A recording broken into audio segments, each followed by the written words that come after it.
Quoi? Mais arrêtez cette musique! Mais enfin, une musique d'enfant, moi je suis cruel, moi les enfants, je les fais ramer! Quoi? Un film réalisé dans une maternelle à Saint-Denis, dans une crèche à Créteil? Mais qui c'est Gérard Bélanger? Mais moi je suis cruel, moi! Cruel! Arrêtez, moi c'est la cruauté, Quoi? Cruel? Cruel?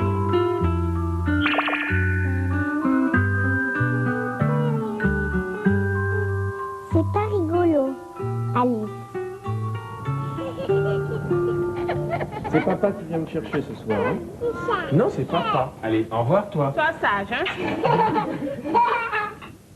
Aujourd'hui, nous sommes jeudi. Je peux peut-être commencer à faire la fête? Vrai, Alice? Et aussi, j'ai une petite piston. On m'a dit comme dans ma maman. On te dit bonjour, Alice. Et les enfants, on dit bonjour. Alors, dis-tu bonjour? C'est un livre de petits ourson avec le jaune. C'est grande. C'est un livre de petits ourson pour les enfants peut-être. Avec le jaune. Dis-moi un petit peu. Il y a des lapins, il y a des cochons, il y a des moutons. Et aussi il y a des lapins, il y a des cochons, il y a des moutons. Oh, c'est vrai. C'est un livre de petits ours.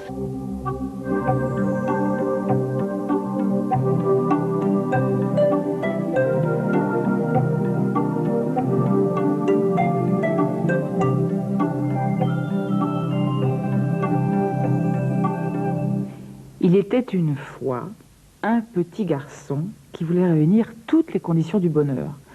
Il pensait que le bonheur était un ensemble d'éléments qui pouvaient tenir sur une feuille à grands carreaux. Beaucoup avaient essayé de le décourager, sauf le vieux bonhomme qui ouvrait les portes de l'école. Écoute, on oublie déjà plein de choses quand on part en pique-nique. Comment pourrais-tu réunir toutes les conditions du bonheur? Pour le petit garçon, faire la liste du bonheur était une affaire de 5 minutes. Il n'en demanda pas une de plus et écrivit en haut et à gauche de la feuille « Le bonheur, c'est... » Le bonheur, c'est d'avoir envie d'un kaléidoscope à 3 heures du matin et d'en trouver un. Le bonheur, c'est d'avoir des parents, quelque part, pas loin, mais pas trop près non plus, juste quelque part. Le bonheur, c'est quand on n'a plus peur d'avoir peur. Le bonheur, c'est quand on a compris qu'il est épuisant d'avoir toujours raison. Le bonheur, c'est de pouvoir peindre sa maison en bleu, le lendemain en rouge, et ainsi de suite, jusqu'à ce qu'on se lasse. Le bonheur, c'est de s'empiffrer de choses qui vont vous rendre malade et se réveiller malade sans que personne ne vous reproche rien. Le bonheur, c'est d'avoir gagné les 3 sous que l'on a en poche. Le bonheur, c'est de pouvoir dire « Débrouillez-vous, sans moi, je vais prendre un bain ». Le bonheur, c'est d'aimer des gens que l'on ne connaît pas toujours très bien. Le bonheur, c'est de porter des caleçons que l'on a choisis soi-même, même si personne ne les voit. Le vieux bonhomme relut la page plusieurs fois, en étudiant chacun des points, un par un, juste pour se prouver que le garçon s'était trompé, au moins une fois. Mais toutes les conditions du bonheur étaient bien là, sous ses yeux, comme une recette magique volée dans un vieux grimoire. Tu vois, le bonheur que tu cherches, c'est le bonheur d'être grand, rien de plus que cela, être grand. Tous les adultes ont droit à ce bonheur-là. Le drame, c'est que personne ne le sait et personne n'en profite. J'aurais dû avoir cette liste en poche il y a bien des années. Garde-la précieusement. Tu vas en avoir bientôt besoin. Oui, mais dans combien de temps? Dit le petit garçon. Je sais pas. Tu es déjà bien avancé pour ton âge. Disons, dans 6 ou 7 ans. 10 au maximum. 10 ans? C'est bien trop long. Je vais m'y mettre dès aujourd'hui. La vie est trop courte et j'ai pas une minute à perdre. Avant de refermer la grille de l'école, le vieux bonhomme dit au petit garçon que sa liste du bonheur n'était pas complète. Il lui manquait une condition, et sans doute la plus importante. Le bonheur, c'est de courir plus vite que le bonheur pour lui donner envie de vous rattraper.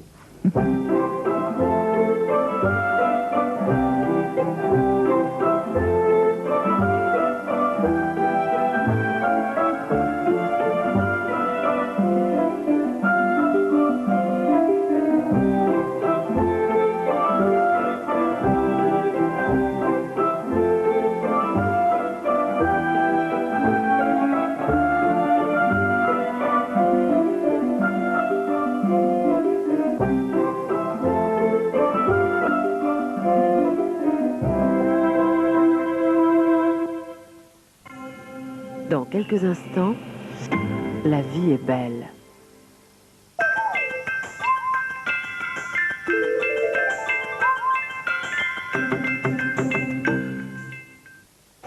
Aujourd'hui, pour gagner, il faut être malin. Pour économiser jusqu'à 1 400 francs ou plus sur votre assurance auto, choisissez Direct Assurance. Premier assureur auto par téléphone. Bien sûr, la plupart d'entre vous peuvent s'assurer, c'est clair.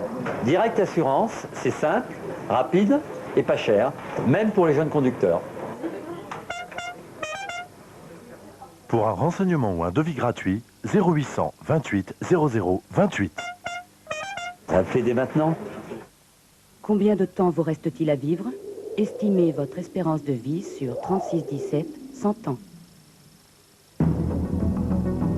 Enjeu, ma planète. Alerte à tous. La ville est en danger. La pollution urbaine a atteint un seuil critique. Avec les conseils des spécialistes, à l'aide de fiches techniques sur l'actualité de l'environnement et d'Internet, fais grimper ta cote de popularité et gagne les élections municipales. Enjeu ma planète se joue en famille. Un CD-ROM PC qui nous fait respirer. Disponible partout. Après le succès mondial de l'album du concert de Cologne, aujourd'hui, découvrez Keith Jarrett en concert à la Scala de Milan.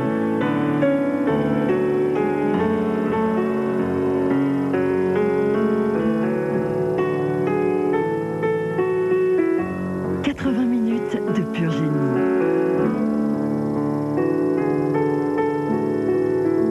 La Scala, le nouvel album de Keith Jarrett.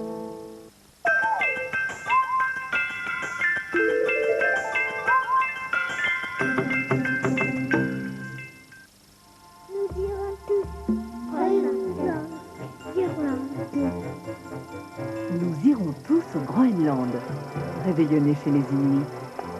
L'aurore boréale est une guirlande accrochée au soleil de minuit.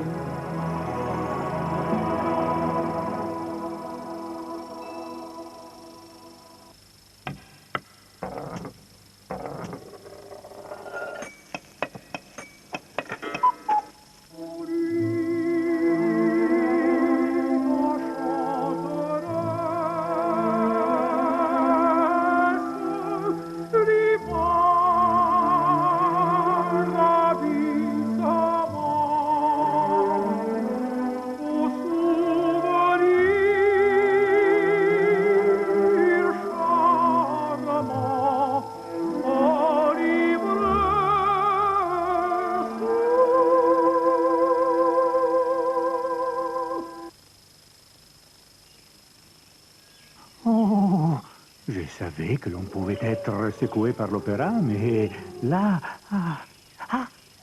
l'acné. Je sens les jasmins. Ce parfum monte à la tête de ce jeune officier anglais, et la jungle cache des dangereux secrets et tant de beauté.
Retrouvez ce programme en vidéocassette.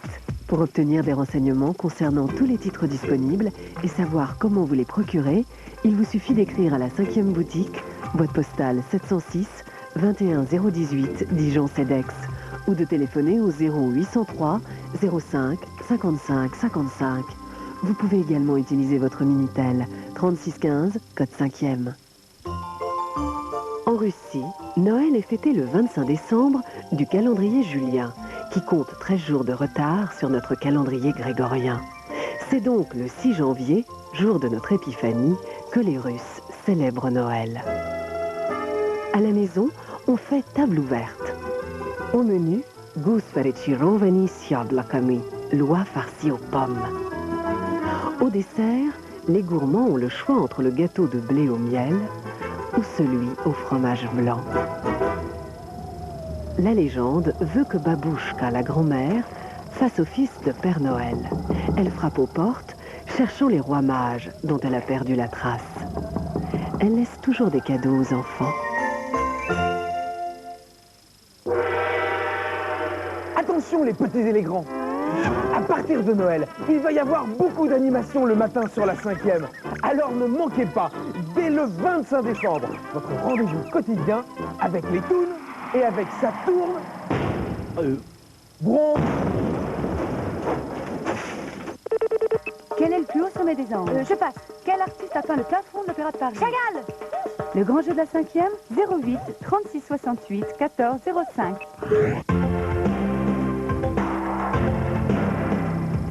Dieu se fait connaître à travers nos sentiments, sœur Teresa. Il s'est adressé à moi. Il m'a parlé à travers la voix d'un mendiant malade. Ma sœur. Elle est claire. Ma sœur, est-ce que vous réalisez que... Il m'a dit, j'ai soif.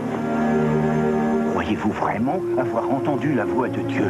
Il me demande de l'accompagner dans les bidonvilles pour servir les plus pauvres d'entre les pauvres. Mais l'ordre veut que vous restiez cloîtrés. Il vous est interdit de sortir. C'est la volonté de Dieu. Ce soir, offrez un supplément d'âme à votre télévision sur France 2.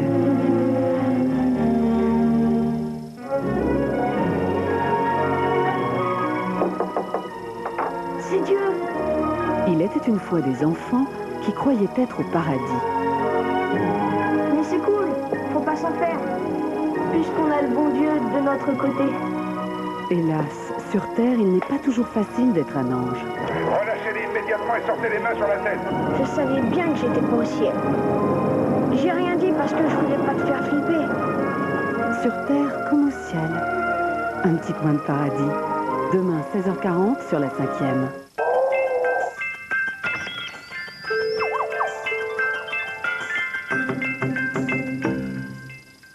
Alors Raymond, toujours dans la course? Je continue à m'entraîner, mais surtout, j'ai trouvé le bon équipier. Ah bon? Qui est-ce? MNC, la première mutuelle au service des seniors. Et rembourse vite? Des champions. Mon décompte de sécu est traité en 48 heures. On y adhère comment? Sans limite d'âge et sans questionnaire médical. Vous me le donnez, le numéro? 0800 15 15 15. Pour ma santé, je suis l'éternel premier. Vas-y, papa! MNC, la mutuelle spécialiste des seniors. Enfin Noël! Découvrez l'incroyable histoire du Père Noël avec Rémi Brica, l'homme orchestre! L'incroyable histoire du Père Noël et de bric-à-brac, racontée et chantée pour le bonheur des tout petits et des plus grands.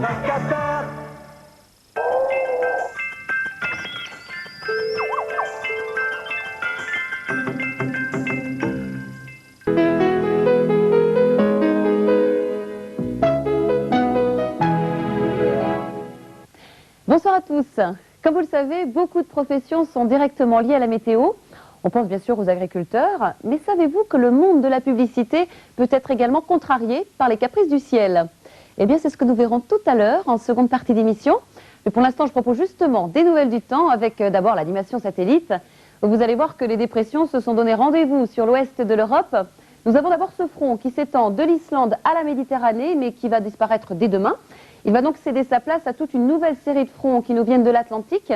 Et c'est d'ailleurs celui qui se trouve en queue de cortège qui risque d'être le plus actif dans les prochains jours. Sinon, nous avons tout de même une zone un peu plus dégagée au-dessus de la péninsule ibérique grâce à un anticyclone qui tente de remonter vers le nord. Alors cet anticyclone, on le retrouvera demain après-midi sur l'est de l'Espagne, où le temps sera plutôt agréable. Le soleil étendra même ses rayons jusqu'au sud-est de la France ainsi que sur le nord de l'Italie. Mais partout ailleurs, il y aura un cocktail de nuages et de pluie, surtout sur l'ouest de l'Europe et notamment au-dessus des îles britanniques. À l'est, le ciel sera un petit peu moins chargé, mais le soleil se montrera quand même assez discret. Quant aux températures, eh bien, elles iront de 0 degré à Oslo à 19, toujours pour Alicante en Espagne. En France, le soleil sera enfin de retour sur une partie du sud-est. En revanche, tout le reste du pays se retrouvera sous une épaisse couverture nuageuse. Les températures, elles remonteront un peu, et notamment dans le nord-ouest.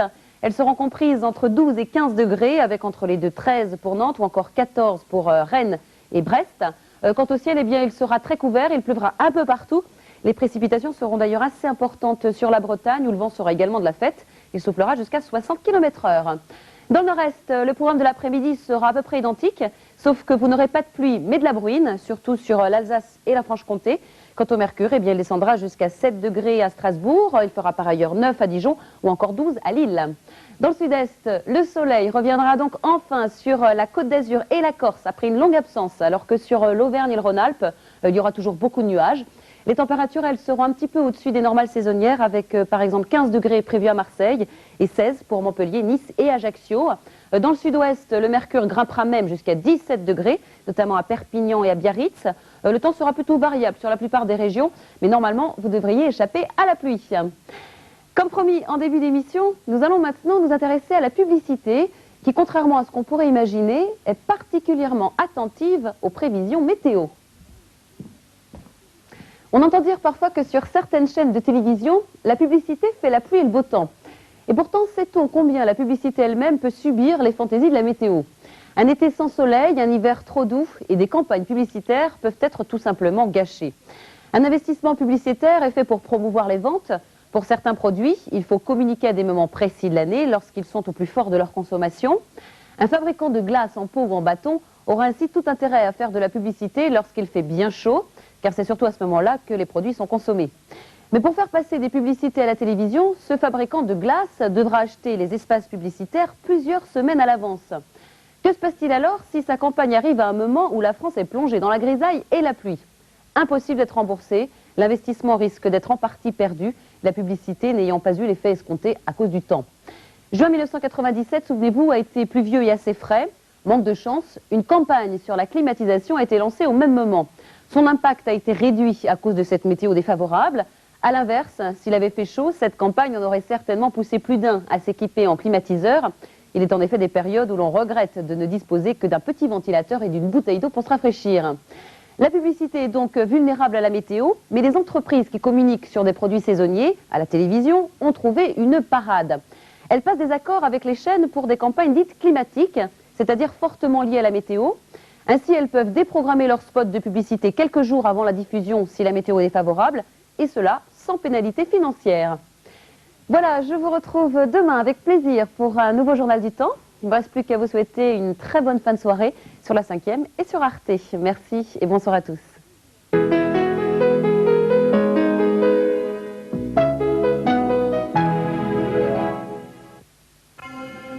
Dans quelques instants, le monde des animaux.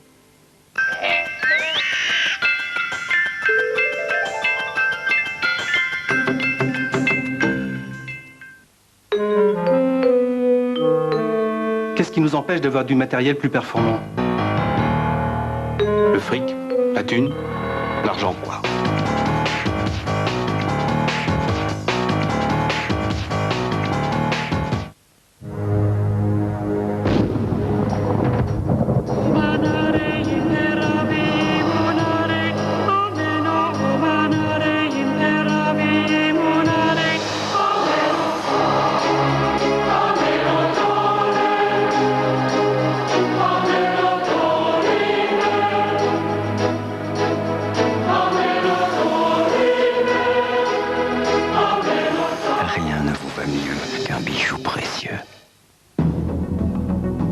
Enjeu, ma planète. Alerte à tous. La ville est en danger.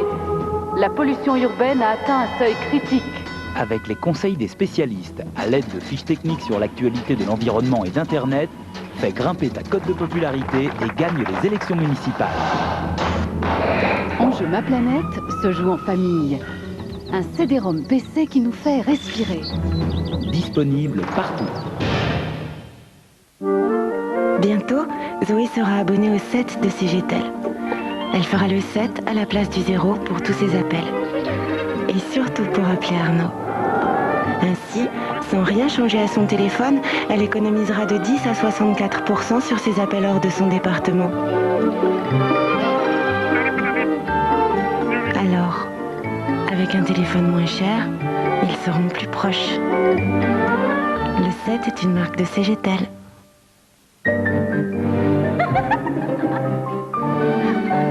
Pour les 12 degrés, vous allez en perdre la tête.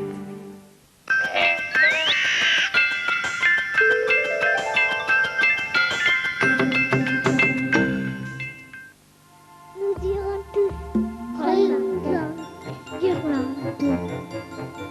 Nous irons tous au Groenland, réveillonnés chez les Inuits. L'aurore boréale est une guirlande accrochée au soleil de minuit.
Tel un régiment allant à la bataille, cette armée de soldats intrépides est en pleine expédition.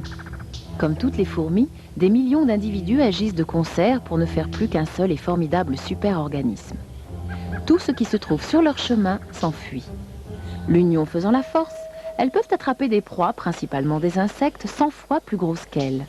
Leurs mâchoires, semblables à des étaux, étreignent impitoyablement le pauvre insecte, tandis que leurs aiguillons le pénètrent de toutes parts. La victime échappe rarement à ce flot incessant de fourmis.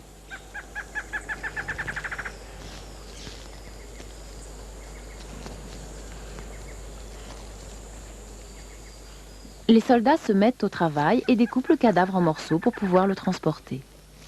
Le dard d'un scorpion ne peut rien contre de tels agresseurs.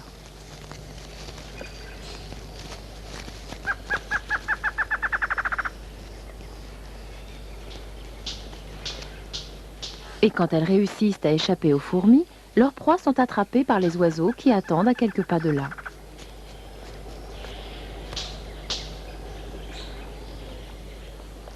Chaque cadavre ainsi démantelé est ramené par un itinéraire bien précis jusque dans le nid souterrain de la communauté. Comme toutes les fourmis, leurs actions sont contrôlées par des messages chimiques, des phéromones puissants qui affectent leur comportement et les transforment en robots esclaves au service de la colonie.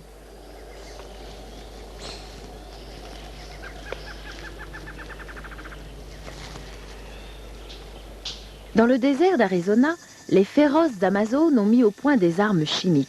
Elles envahissent la forêt à la recherche d'autres espèces de fourmis pour en faire leurs esclaves.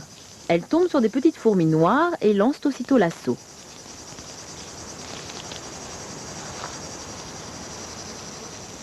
Avec leurs puissantes mâchoires, elles transpercent la tête des fourmis noires et immobilisent leurs victimes. Très vite, les Amazones trouvent le nid et l'envahissent. Les sentinelles leur opposent une faible résistance, mais leurs efforts ne servent à rien. Pendant la bagarre, les Amazones émettent un message chimique qui imite leur signal d'alarme. Les fourmis noires quittent alors leur nid, laissant derrière elles leurs ennemis piller les chambres de nidification et s'emparer des larves.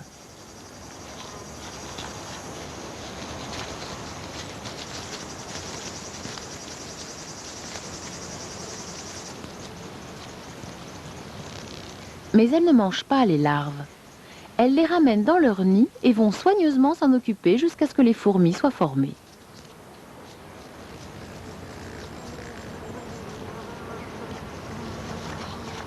Dès qu'elles sortent de leur cocon, les fourmis noires sont réduites en esclavage. Impuissantes, elles travaillent pour leurs ravisseurs. Elles les nourrissent et font tout ce dont ils ont besoin. Elles sont dominées et contrôlées par des substances chimiques injectées dans leur cerveau.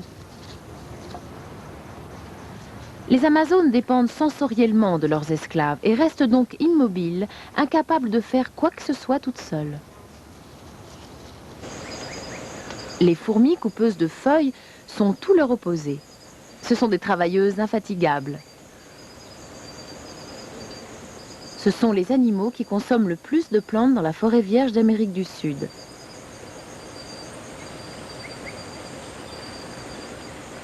Grâce à leurs minuscules mâchoires qui entaillent proprement les tissus les plus épais, elles découpent des petits morceaux de feuilles.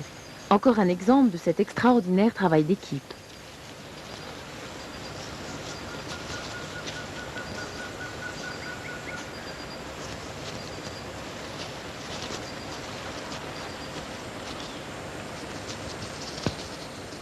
Puis, des colonnes d'ouvrières amènent leur récolte dans le nid, parcourant un véritable marathon jusque dans leur galerie souterraine.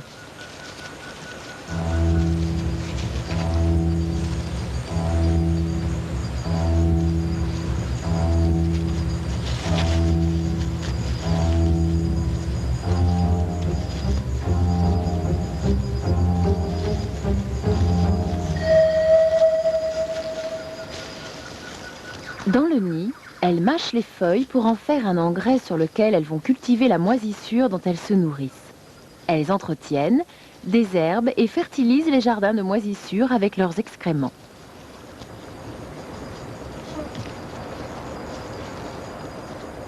C'est une véritable usine qui doit son efficacité à la coordination de plusieurs tâches spécialisées mais simples. Les coupeuses de feuilles, les Amazones, les soldats, toutes ces espèces de fourmis travaillent chacune à leur manière pour faire vivre leur colonie. Et si ces fourmis désintéressées et infatigables coopèrent ainsi, c'est pour une seule raison, la reine. C'est la seule fourmi de la colonie capable de se reproduire. Sa progéniture, les quelques mâles et les nombreuses ouvrières de la colonie sont unis par des liens affectifs très forts. En prenant soin les unes des autres, les fourmis contribuent au bien-être de la communauté.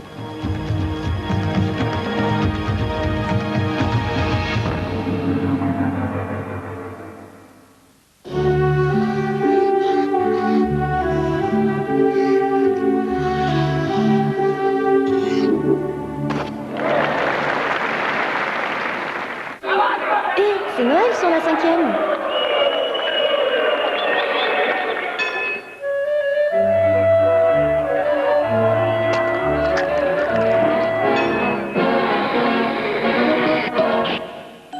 Jeunesse, tous les jours, 7h15.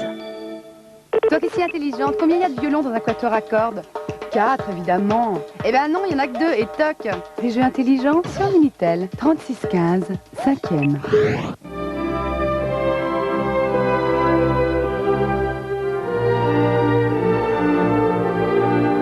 Là où est née la vie, dans les profondeurs des mers et des océans, des hommes entrent en contact avec une autre dimension. Vous aussi, plongez au cœur de l'aventure sous-marine. Des sirènes et des hommes, la 5e dimension, du lundi au vendredi, 11h30 sur la 5e. Au Mexique, les enfants ont de la chance. Noël dure 9 jours. Chaque soir, du 16 au 24 décembre, on se réunit pour la Posada, où l'on joue le voyage de Joseph et Marie. Le dernier soir, la dinde, comme il se doit, est au rendez-vous. Mais le croirez-vous, elle est nappée de chocolat, accompagnée de tomates vertes et suivie de desserts à la cannelle. Ishilok, le 4e roi mage, était un Indien. Dépouillé de tous ses cadeaux, il n'avait plus qu'une pomme de pain à offrir à l'enfant Jésus, mais celle-ci se changea en un épi de maïs en or. Depuis, le maïs pousse au Mexique.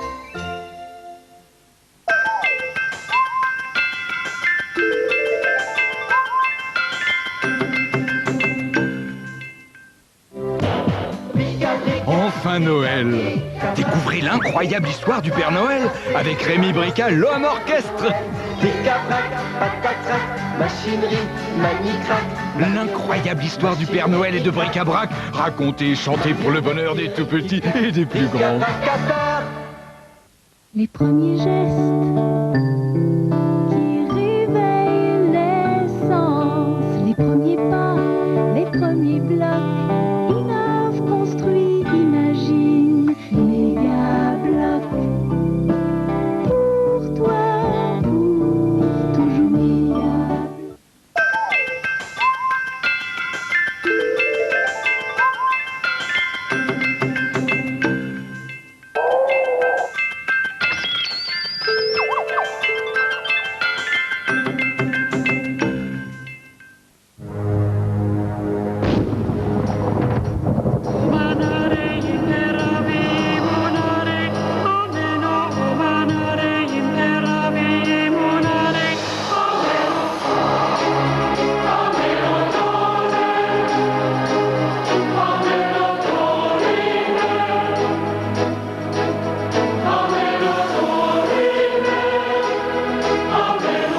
Rien ne vous va mieux qu'un bijou précieux.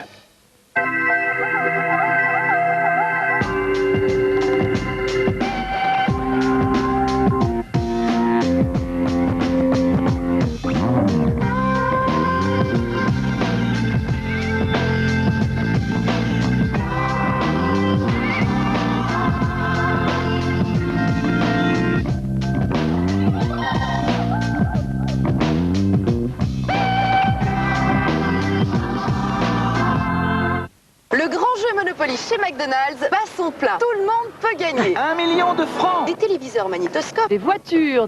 Mais aussi des voyages aux Bahamas. Des produits McDonald's. 7 millions de cadeaux. Monopoly, un jeu d'enfer chez McDonald's. Les premiers gestes qui réveillent l'essence, les premiers pas, les premiers blocs, innove, construit, imagine, méga blocs. Pour toi, pour toujours méga.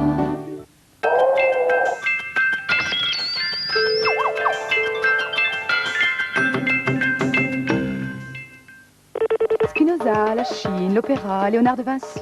De quoi tu parles? Des cassettes vidéo de la 5e. Elles sont sur Minitel. 3615, 5e.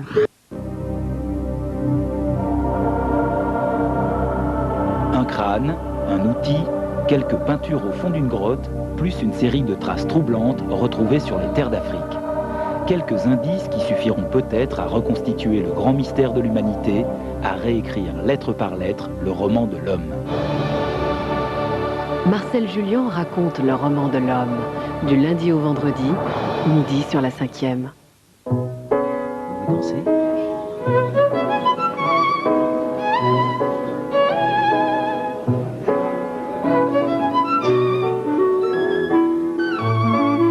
C'était merveilleux.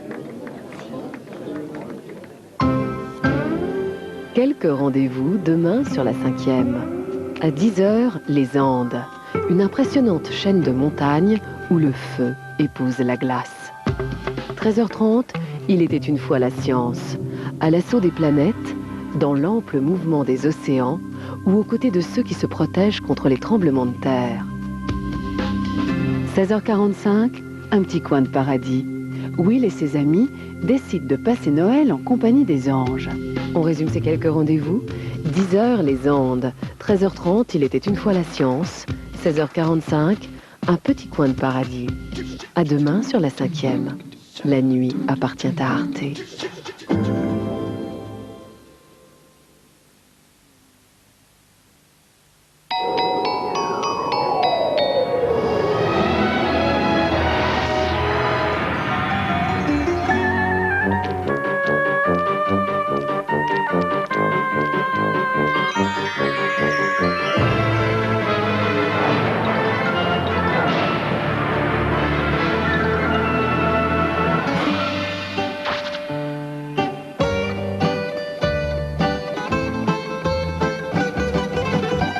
À Athènes, joyeuse fête se dit Chrania Pola. Amis du soir, bonsoir. Vous êtes bien sur Arte et vous allez tout de suite pouvoir découvrir la suite de l'histoire de vos héros bibliques animés. Dans un instant. Le 7,5, le magazine d'info qui prend le temps de l'analyse. Ce soir. Effets spéciaux du temps présent. Yen et Kira cherchent le cristal noir pour sauver leur planète. De l'animation pour une saga fantastique.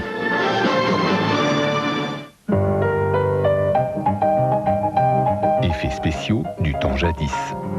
Georges Méliès a mis de la magie dans sa caméra. De l'admiration pour un précurseur acrobatique. Autrement dit, à 20h45, Dark Crystal, à 22h25, Théma Georges Méliès. Le courrier. Voilà le dessin de Fabiane, 12 ans, de Bottrop en Allemagne, suite à notre jeu concours sur le monde idéal. Dans mon monde idéal, il n'y a plus de problème d'énergie, car tout fonctionne avec l'énergie solaire. L'Europe est unie. Les hommes et les animaux vivent en paix. La nature n'est pas détruite et les autos ne sont plus autorisés à rouler à toute vitesse. Parce que les enfants ont le droit de jouer dans les rues. Si vous souhaitez nous écrire, vous pouvez envoyer vos courriers à notre service téléspectateur ou à notre adresse e-mail. Et maintenant, le 7,5, des infos non pas pour voir mais pour savoir.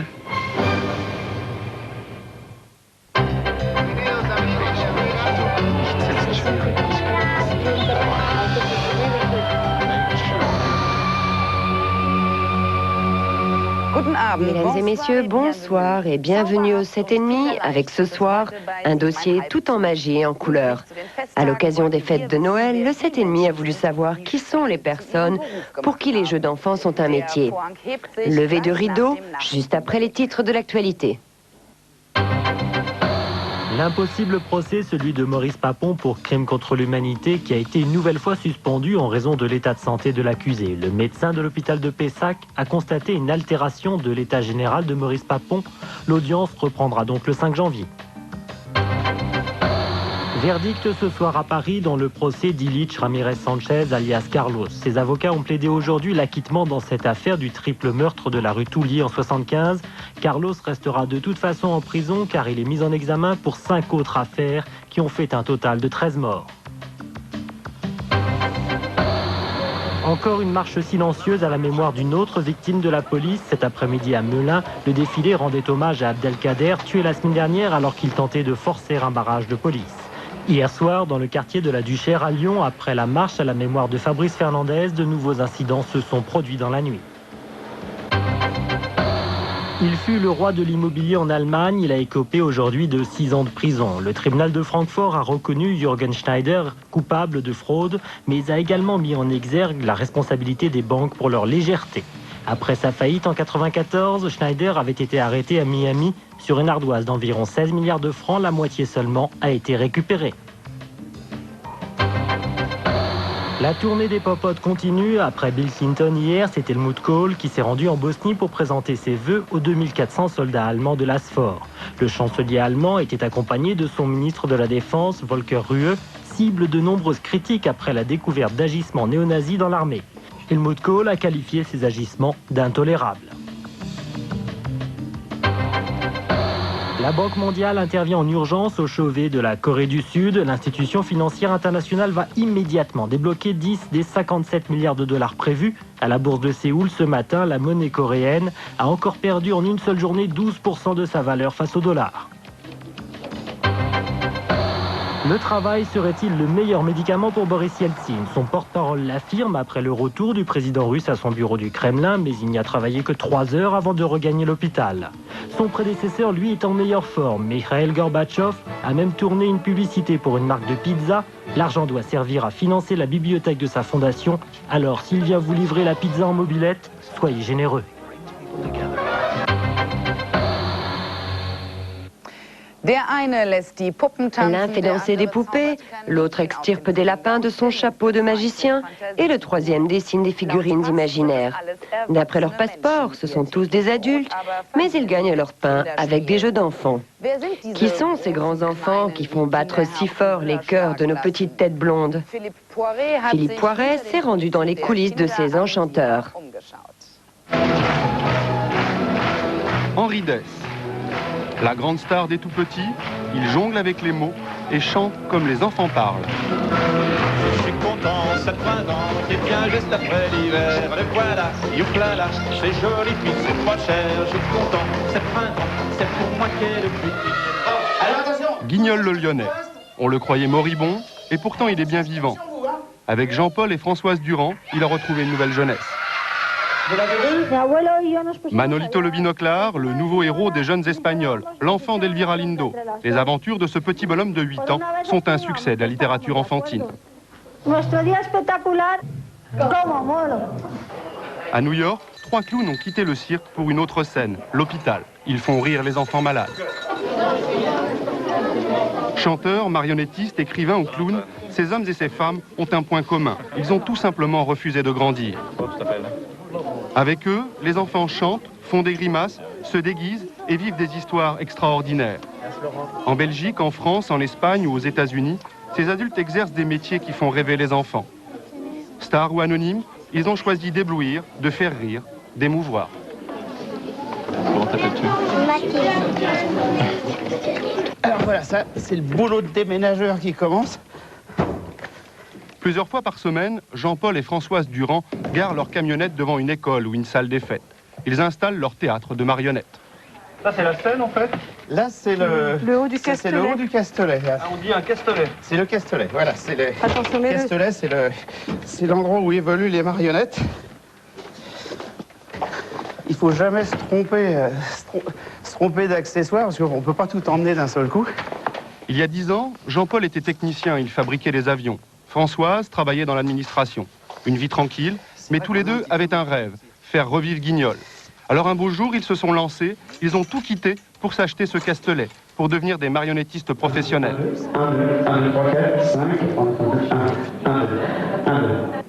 On peut tout raconter avec ces marionnettes? On peut tout raconter, oui, sauf nous, sauf la violence, parce qu'on en voit largement assez. Guignol, c'est pas violent, c'est toujours très moral. Guignol, c'est toujours le bon qui gagne sur le méchant. Non, il faut pas raconter n'importe quoi. Non, c'est vrai. Mais par contre, on peut jouer avec les enfants. Vous voyez là, on a monté, on a réglé, on s'est même pas disputé avec Françoise. C'est des moments on se donne quand même des coups de pied derrière le Castelet. Alors, bon, il arrive, parler, n'est-ce pas? Il arrive que comme on peut pas se parler, donc on a notre équipement HF qui est constamment branché. On se parle par geste, par mimique et surtout par coup de pied de temps en temps. Oui, c'est vrai que de temps en temps, il y a bon, attention, n'exagérons pas, on se bat pas. C'est quand même violent, Guignol, finalement.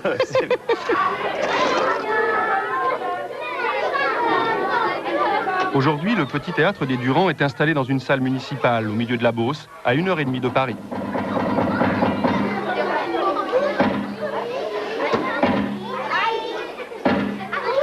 Bonjour les amis. Vous avez vu le gardien de les enfants? Oh, allez, on l'appelle.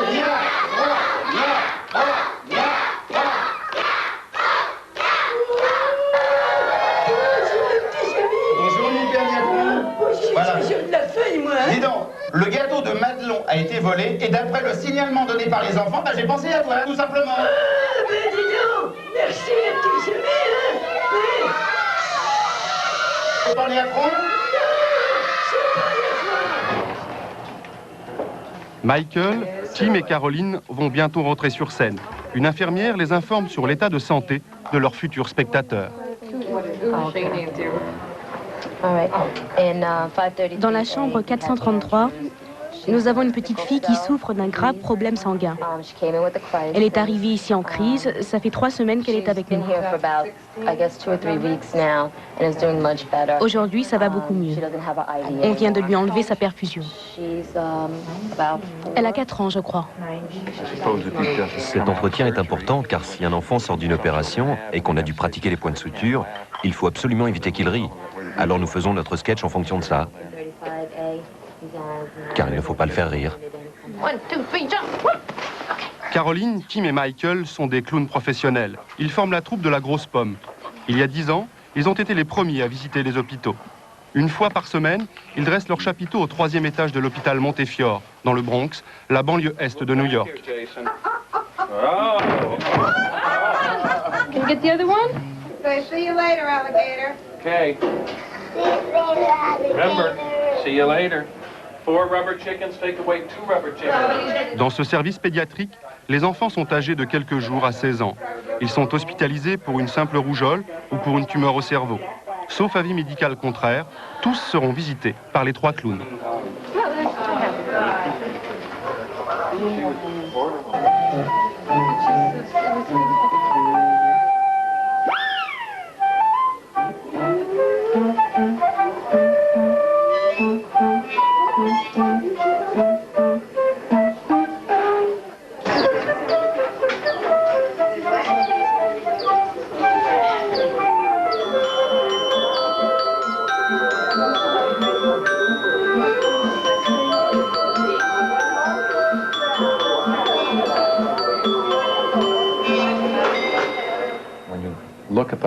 Quand on regarde un hôpital, quand on voit l'administration, les couloirs, les chambres, tout cet ensemble est rectiligne, parfaitement droit, bien carré, organisé. Et le simple fait de voir un clown dans cet environnement, c'est merveilleusement incongru. Alors d'une certaine manière, on n'a pas besoin d'en faire trop. Pour nous, c'est simple. Il nous suffit de marcher dans les couloirs, de dire bonjour aux gens pour utiliser cette image de l'hôpital où tout est stérile, sans saveur.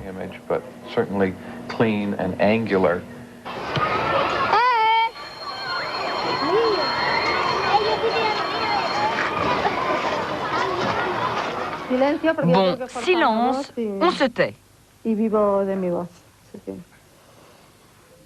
Hier matin, quand je me suis regardée dans le miroir de ma mère avec mon nouveau maillot de bain, je me suis dit « Waouh, j'en jette un max !» Je reconnais que ça fait un peu bizarre de se dire ça, ça fait même un peu crâneur. Mais ça arrive à tout le monde. Donc, on est allé à la piscine. Jusque-là, rien de génial. Ce qui était cool, c'est que nous y sommes allés sans ma mère. Car il faut te dire que moi, j'aime pas ça quand elle me tartine de crème toutes les 5 minutes. Ou quand elle me fait attendre les 2 heures nécessaires à la digestion. Et qu'elle m'oblige à m'habiller avec elle dans le vestiaire des filles. Histoire que je sois toujours à côté d'elle. Imagine-toi un peu dans le vestiaire des filles. Je peux te dire que ça file un drôle de coup. Tu te retrouves dans une situation interdite aux mineurs de moins de 18 ans. Les filles se mettent toutes nues et toi t'es là. Et en plus ça les gêne parce que tu regardes là où il faut. Ou plutôt là où il ne faut pas. L'année dernière, il y en a même une qui m'a dit « Hé gamin, regarde un peu ailleurs. Qu'est-ce que tu veux que j'y fasse, je te jure ?» Heureusement, cette fois-ci, c'est mon grand-père qui était avec moi. Et tu peux me croire, il aimerait bien y aller dans le vestiaire des filles.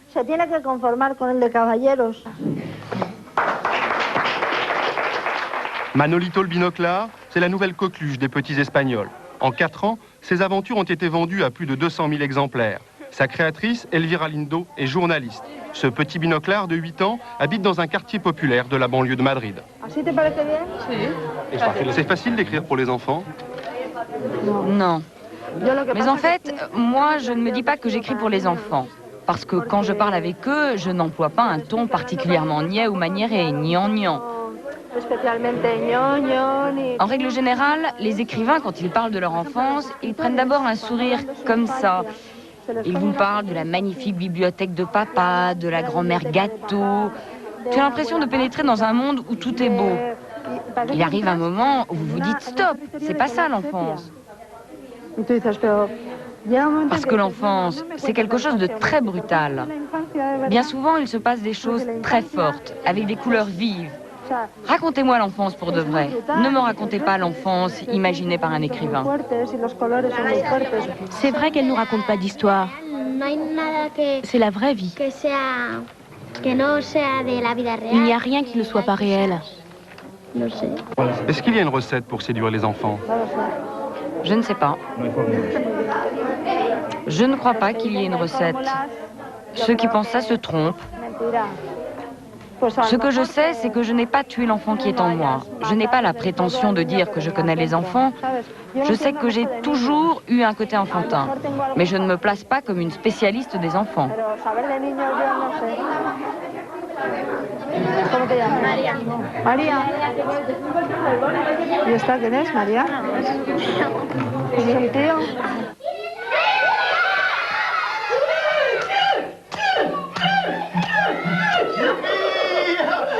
On a attrapé le voleur!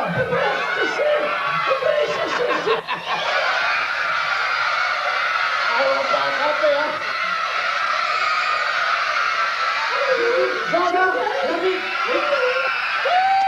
Regardez, c'est grâce aux enfants. Hein? Ah, c'est grâce aux enfants, Allez, on va au village, les enfants? Allez, et vous allez nous aider à consoler Madelon?